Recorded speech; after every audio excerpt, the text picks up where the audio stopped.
Ian, a gente vai começar com uma pergunta bem básica, assim, introdutória. Queria que você falasse um pouco para a gente da sua formação, de como que surgiu o coletivo, né? Como é que foi a primeira ideia e os primeiros passos? Então, caso alguém não saiba, eu faço parte de um coletivo marxista-leninista chamado Soberana, é o que está aqui na minha televisão, e é um coletivo que visa ocupar o espaço da internet, que nós julgamos ser um espaço como qualquer outro, na qual a classe trabalhadora se encontra, e eu vou fazer uma defesa dessa minha tese, né, hoje, mas não só ocupar esse espaço de maneira individual, construindo figuras individuais, mas ocupar esse espaço de maneira coletiva e coordenada, superando o trabalho artesanal. Então a gente se uniu para centralizar a nossa ação. Nós temos desde criadores de conteúdo até pessoas que atuam em gestão de comunidade, gestão desse conteúdo que a gente cria muito, tem que fazer esse conteúdo circular, centralização teórica, etc. A gente pode entrar nos detalhes de como a gente funciona internamente mais para frente. Mas aí, a respeito da minha formação, eu sou paulistano, eu fiz Universidade de São Paulo, eu fiz História na USP, e a minha formação na USP ela foi bastante enriquecedora, mas ela não teve muito contato. Minha formação em história não foi muito pelo viés marxista. Eu, na faculdade, eu estudava história medieval, mais particularmente cultura islâmica, Império Árabe. Essa foi a minha iniciação científica foi sobre medicina árabe, então é uma coisa super mega específica. E na faculdade eu não tive muito contato com o movimento estudantil. Eu não me dei muito bem com o movimento estudantil, não me encontrei politicamente lá. Só que quando eu me formei, nós estávamos já numa etapa bastante avançada do golpe que se anunciou em 2016, né? E que a gente pode dizer que está em vias de encerrar um período aí da história brasileira, de 2016 para 2022, né? De avanço da atuada neoliberal no Brasil. Conforme a crise vai se aprofundando, acho que a demanda das pessoas por compreensão dessa crise vai se aprofundando também. E eu nessa mesma onda, né, de aprofundamento da crise, comecei a buscar ler um pouco mais da teoria política da esquerda radical. Então foi fora da faculdade que eu tentei, pela primeira vez, pegar. Eu já tinha lido Marx na faculdade, já tinha lido Engels na faculdade e tal, mas pegar para reler esses textos, para ler outros textos, para ler Lenin, para ler o Stalin, para ler o Trotsky, para ler a Rosa, para ler o Mao Zedong, para ler todos esses textos e tentar me encontrar e compreender melhor a esquerda radical. E aí, depois de muita leitura, depois de contato com militantes, ex-militantes, pessoas mais experientes, eu acabei me formando marxista-leninista. E aí estourou a pandemia. E quando estourou a pandemia, eu perdi meu emprego. Eu era professor e perdi meu emprego, fui demitido. E aí surgiu a necessidade de eu tentar encontrar uma nova maneira de garantir a minha subsistência sem me expor ao vírus, que era uma coisa que estava me assustando muito no começo. Então, porque eu tinha uma margem de poder ficar alguns meses desempregado, eu arrisquei criar conteúdo pela internet, né? E tentei unir o útil ao agradável, trazer essa nova radicalização que tinha sido imbuída no meu ser, né, junto com a minha experiência como historiador, para criar conteúdo na internet e também garantir a minha subsistência na internet.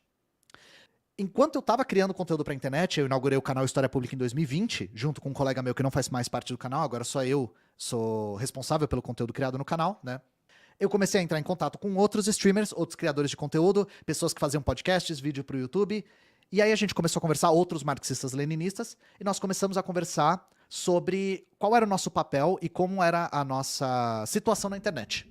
Qual que era a situação dos marxistas-leninistas criadores de conteúdo para a internet. E aí que a gente identificou esse problema. Eu acho que ficou bem claro depois de 2018 a ingerência que a internet teve no cenário político brasileiro. A direita ela é onipresente na internet. A extrema-direita é muito presente na internet. E isso tudo não é mérito. Isso tudo é projeto. Então, a direita conseguiu entrar no espaço da internet porque ela fez isso de maneira coordenada, de maneira organizada e de maneira profundamente financiada também. Nós observamos isso e pensamos, ora, a única maneira da gente conseguir disputar esse espaço, de conseguir ocupar esse espaço em pé de igualdade com a direita, a única chance que nós temos é através da nossa organização.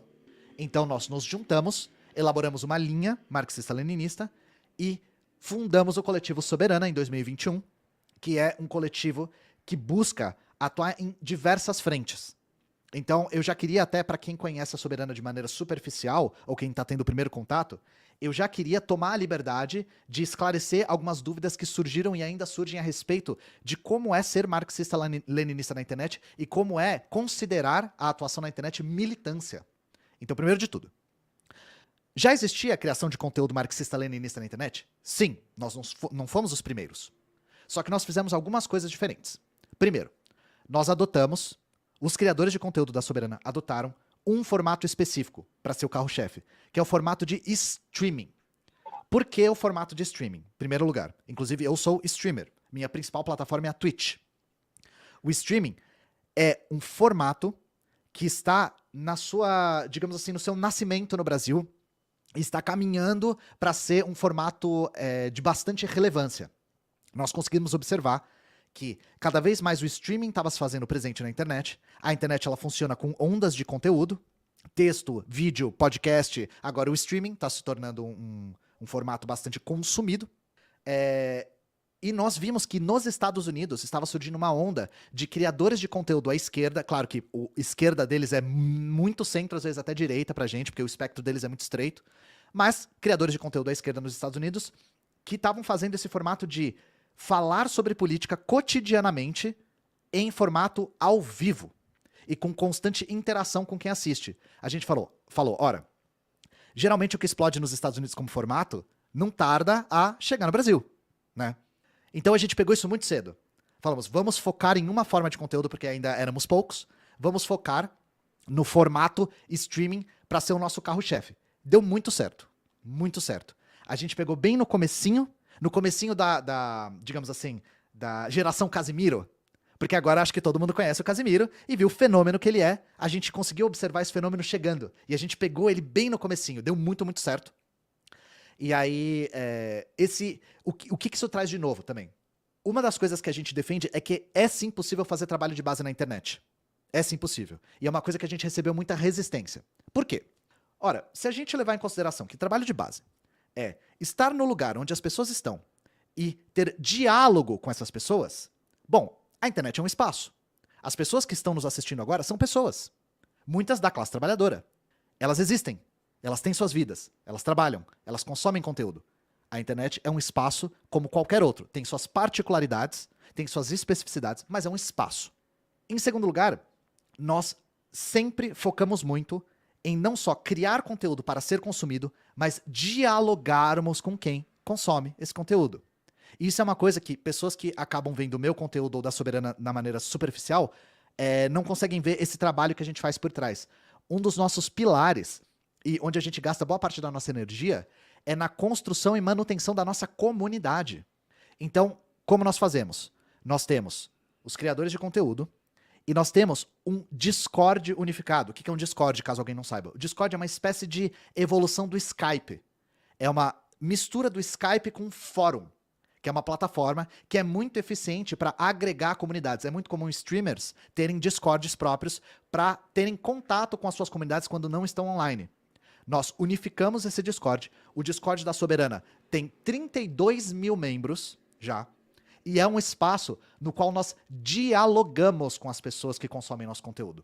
Nós trabalhamos em conjunção. Nós ouvimos o tempo todo, nós fazemos atividades voltadas para as pessoas que fazem parte da comunidade e a gente gasta muita energia, muito tempo, muita organização para manter essa comunidade um espaço de confraternização, de formação política, um espaço acolhedor, um espaço que as pessoas possam se encontrar. E por que a gente focou tanto nisso? Não só para trazer o trabalho de base para a internet, mas para também contrapor a uma coisa que a direita faz, que é criar comunidades de pessoas extremistas. Então, a gente vê na forma dos chans, na forma de fóruns clandestinos e tal, comunidades da extrema-direita que se criam e vão tragando as pessoas para dentro delas e as radicalizando aos poucos. E muitas vezes isso vem por uma via acidental. A pessoa gosta de videogame, começa a entrar em conteúdo com um criador de conteúdo de videogame que é de direita radical, que traga essa pessoa para dentro de uma comunidade e ela acaba se radicalizando à direita. E não existia uma comunidade de esquerda radical dedicada à formação, confraternização, acolhimento, pelo menos que a gente tivesse notícia. E a gente conseguiu fazer isso de maneira muito, muito competente. Eu digo competente sem sem arrogância, porque não é um trabalho meu, é um trabalho de muita gente, dezenas de pessoas, que trabalham 24 horas por dia para manter aquilo funcionando, porque dá muito trabalho. É uma comunidade aberta, é uma comunidade abertamente marxista-leninista, recebe muitos ataques, pode entrar qualquer pessoa, a gente tem que ficar gerindo literalmente 24 horas por dia. Mas a gente considera que o diálogo com quem nos assiste é fundamental para a gente conseguir construir e para a gente conseguir difundir as nossas ideias. Então, nós temos essa via dupla. Uma criação de conteúdo rigorosa, centralizada, qualificada, que consegue ocupar várias redes, YouTube, Twitch, TikTok, Instagram, WhatsApp, tudo ao mesmo tempo, todos os dias, mas trazer as pessoas que nos assistem para dentro de uma comunidade, acolhê-las, conversar com elas, ouvi-las e criar junto com elas. As coisas que a nossa comunidade foi capaz de criar, já de maneira espontânea, só por estar organizada no mesmo espaço, é fantástico. Um membro da nossa comunidade criou um site chamado Vote Esquerda, baseado numa tabela que a gente fez, que era uma lista de todos os estados do país, com todos os candidatos de esquerda radical e ligados a movimentos sociais, que você colocava o seu estado e encontrava a rede social. Foi um membro da comunidade que fez, que era programador. E vira e mexe surgem esses projetos espontâneos das pessoas, da comunidade que se auto-organiza para fazer. Então, a gente tem colhido frutos muito interessantes desse nosso tipo, da nossa atuação. Se eu estiver falando muito, vocês me interrompam, tá, gente? Não, aqui você pode falar à vontade, assim. Tem muita coisa pra falar do que a gente tem feito na internet, porque é uma das coisas, assim, que a gente aprendeu tanto fazendo, porque não tinha precedente. Não existia, vamos ver como é que os marxistas-leninistas se organizavam pra atuar na internet antes. Não tinha. Então a gente... E isso eu tô falando sem menosprezar o trabalho de comunistas que trabalhavam na internet, gente. Não é isso. O que a gente identificou é que isso não era feito de maneira coordenada. Isso não era feito de maneira para conseguir extrair o máximo do que a internet tinha para oferecer. Então, a gente buscou fazer isso, meio que construiu os trilhos do trem conforme o trem ia andando, descobrimos muita coisa, aprendemos muita coisa e estamos agora dispostos a compartilhar. Porque uma das coisas que é muito prazerosa de ser comunista, para trazer para um lado um pouco mais pessoal, é que a gente sempre age numa lógica colaborativa. Então, um dos pilares que a gente criou na Soberana também é a formação de novos criadores de conteúdo. Porque uma das coisas que a gente conseguiu identificar é, conforme a gente foi mapeando os criadores de conteúdo da internet, a gente reparou que a maioria era reflexo da demografia da internet.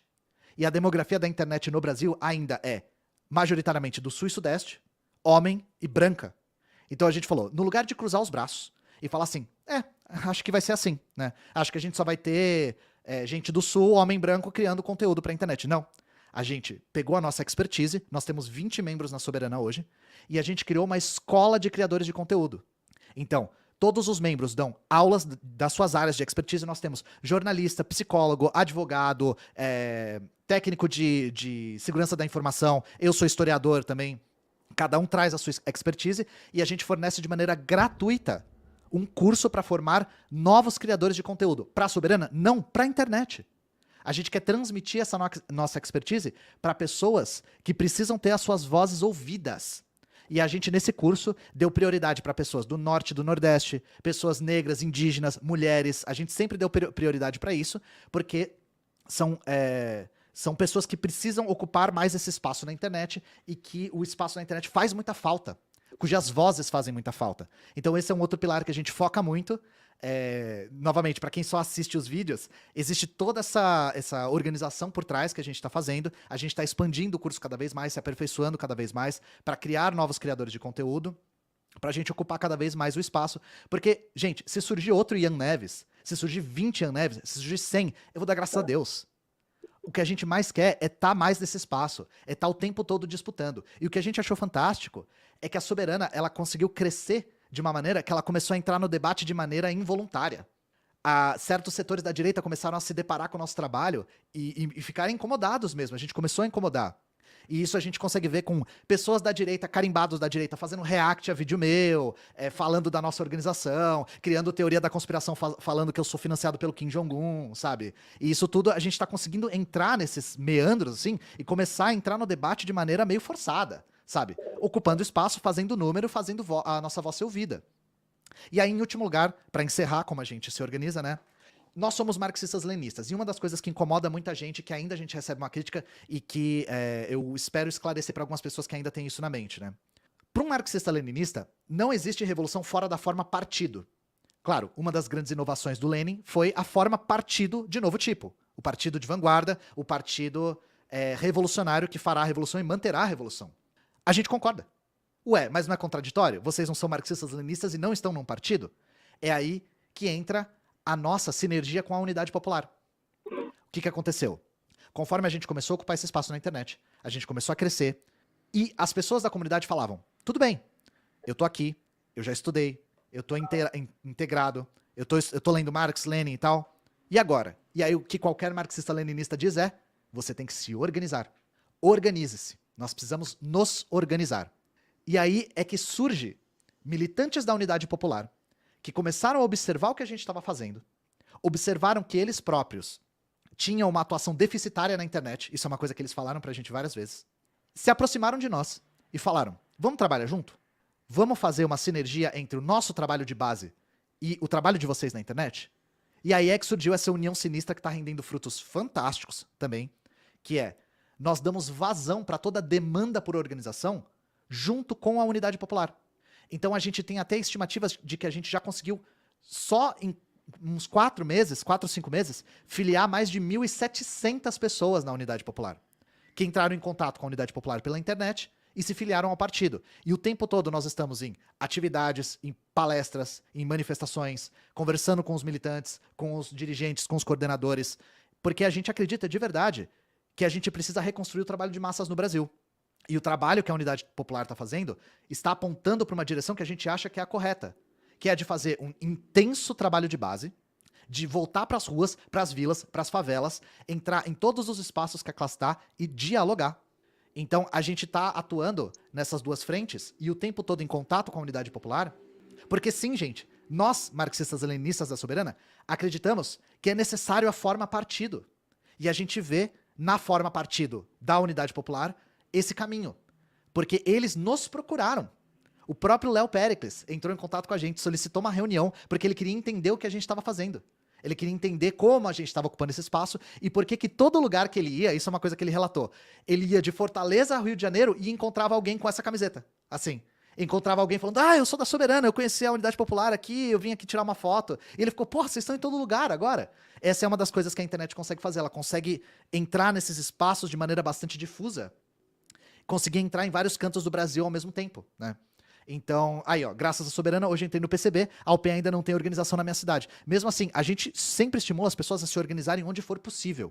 E muita gente manda o tempo todo pra gente, me organizei na UJC, me organizei no PCB. A questão da UP é, eles nos procuraram. E eles trabalham com a gente de maneira cotidiana e diária. Tem vários membros da UP dentro da nossa comunidade, que estão lá o tempo todo, fazendo essa ponte, dando vazão a essa demanda por organização. Então, esse tem sido o nosso trabalho nesses últimos anos, né? A gente conseguiu, sinceramente, um crescimento extraordinário, porque a gente tinha metas para bater e a gente superou todas. O nosso conteúdo começou a furar a bolha muito rápido, e porque o algoritmo da internet ele funciona como um efeito bola de neve, às vezes a gente tem até um pouco de dificuldade de conseguir conter o crescimento, porque às vezes ele foge do controle, né? A gente tem que ter a capacidade de organizar todas as pessoas que querem se organizar, fazer isso de maneira ética, cuidadosa, fazer isso de maneira que consiga fazer com que a gente caminhe na nossa luta, né? E é isso. Essa é a atuação da Soberana como um todo, de maneira resumida. E espero não ter falado muito, né? Espero não ter tomado muito da live com isso, né?